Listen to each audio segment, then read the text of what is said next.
9 മണി വാർത്ത വിശദമായി പരിശോധിക്കുന്നു. കോഴിക്കോട് താമരശ്ശേരിയിൽ വിദ്യാർത്ഥി സംഘർഷത്തിൽ പരിക്കേറ്റ് ചികിത്സയിലായിരുന്ന വിദ്യാർത്ഥി മരിച്ചു. 10ാം ക്ലാസ് വിദ്യാർത്ഥി ഷഹബാസ് ആണ് കോഴിക്കോട് മെഡിക്കൽ കോളേജിൽ ചികിത്സയിലിരിക്കെ മരിച്ചത്. ഫെയർവെൽ പാർട്ടിയുമായി ബന്ധപ്പെട്ട തർക്കമാണ് സംഘർഷത്തിൽ കലാശിച്ചത്. അതിനിടെ ആക്രമിച്ച വിദ്യാർത്ഥികളുടെ ഞെട്ടിക്കുന്ന ശബ്ദ സന്ദേശം പുറത്തുവന്നു. കൂട്ടത്തല്ലിൽ മരിച്ചാൽ പ്രശ്നമില്ല, പോലീസ് കേസെടുക്കില്ല എന്നാണ് ഈ ശബ്ദ സന്ദേശത്തിൽ കുട്ടികൾ പറയുന്നത്.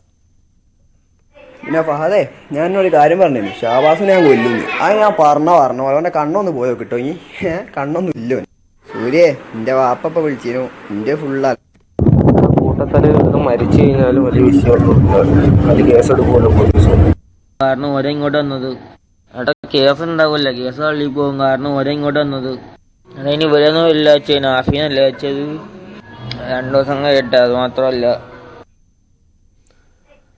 ഷഹബാസിന്റെ മരണത്തിൽ താമരശ്ശേരി പോലീസ് കൊലക്കുറ്റം ചുമത്തി. കുറ്റാരോപിതരായ വിദ്യാർത്ഥികളെ ജുവനൈൽ ജസ്റ്റിസ് ബോർഡിൽ ഹാജരാക്കാൻ നിർദ്ദേശം നൽകിയിട്ടുണ്ട്. സംഭവത്തിൽ വിശദമായ വകുപ്പ് തല അന്വേഷണം നടത്താൻ വിദ്യാഭ്യാസ മന്ത്രി വി ശിവൻകുട്ടി ഉത്തരവിട്ടു. കോഴിക്കോട് വിദ്യാഭ്യാസ ഉപഡയറക്ടർ പ്രാഥമിക റിപ്പോർട്ട് സമർപ്പിച്ചു. അതേസമയം സംഭവമുണ്ടായ ദിവസം ട്യൂഷൻ സെന്റർ അവധിയായിരുന്നു എന്നാണ് ട്യൂഷൻ സെന്ററിലെ പ്രിൻസിപ്പലിന്റെ വിശദീകരണം.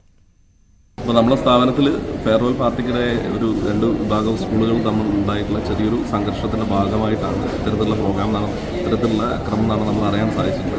കാരണം ഇന്നലെയാണ് ഇവിടെ ഈ രീതിയിൽ 2 സ്കൂളുകൾ ഉള്ള കുട്ടികൾ സംഘടിക്കുകയും ഇത്തരത്തിലുള്ള ഗുരുതരമായിട്ടുള്ള പ്രശ്നങ്ങൾ ഉണ്ടാവുകയും ചെയ്തു. പക്ഷേ ആ ദിവസം നമ്മളെ സംബന്ധിച്ച് സ്ഥാപനത്തിന് അവധിയായിരുന്നു.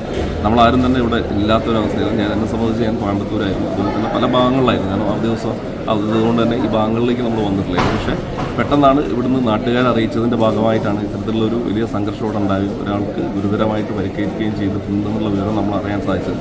പിന്നീട് ബാക്കി കാര്യങ്ങളൊക്കെ നമ്മൾ മീഡിയ ത്രൂ ആണ് നമ്മൾ കാര്യങ്ങളൊക്കെ അറിഞ്ഞിട്ടുള്ളത്.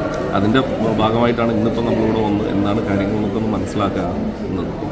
MS അനീഷ് കുമാറാണ് വാർത്തയുടെ വിശദാംശങ്ങളുമായി ചേരുന്നത്. അനീഷ്, സഹപാഠി മരിച്ചാൽ പോലും കുഴപ്പമൊന്നുമില്ല എന്ന് പറയുന്ന വിദ്യാർത്ഥികളുടെ ശബ്ദ സന്ദേശം അത് കേരളത്തിൻ്റെ പൊതുസമൂഹത്തെ ഏറെ ഞെട്ടിക്കുന്ന ഒന്നാണ്. എപ്പോഴായിരുന്നു ഈ കുട്ടിയുടെ മരണം സംഭവിച്ചത്? ഒപ്പം മറ്റ് നടപടിക്രമങ്ങൾ ഇപ്പോഴെങ്ങനെയാണ് പുരോഗമിക്കുന്നത്?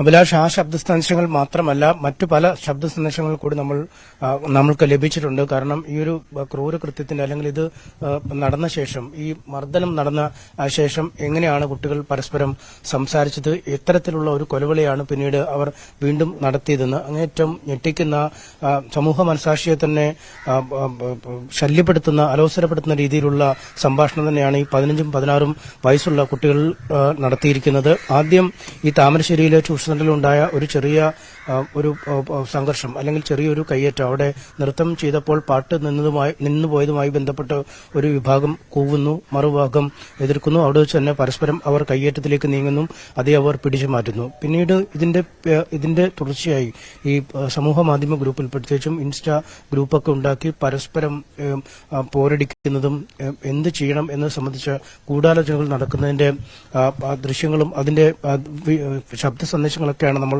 പലപ്പോഴും കേൾക്കുന്നത്.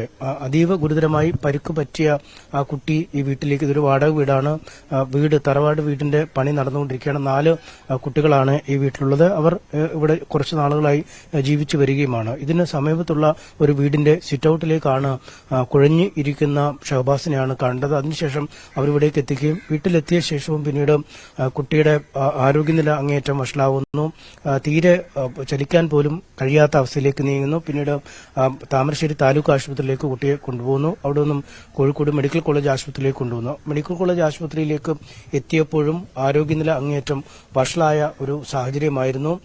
അതിനു പിന്നാലെ പ്രതീക്ഷയ്ക്ക് വകയില്ല എന്നതിന് ഡോക്ടർമാർ പറയുന്നു. ആരാണ് ഇത്ര ക്രൂരമായ ഈ മർദ്ദനം നടത്തിയതെന്ന് ഡോക്ടർമാർ പോലും ചോദിക്കുന്ന അവസ്ഥയിലേക്ക് കാര്യങ്ങൾ നീങ്ങുന്നു. അതിനുശേഷം ഇന്നലെ അർദ്ധരാത്രിയോടുകൂടി മരണം സംഭവിച്ചു. തീർച്ചയായും അവിടെ അനീഷ്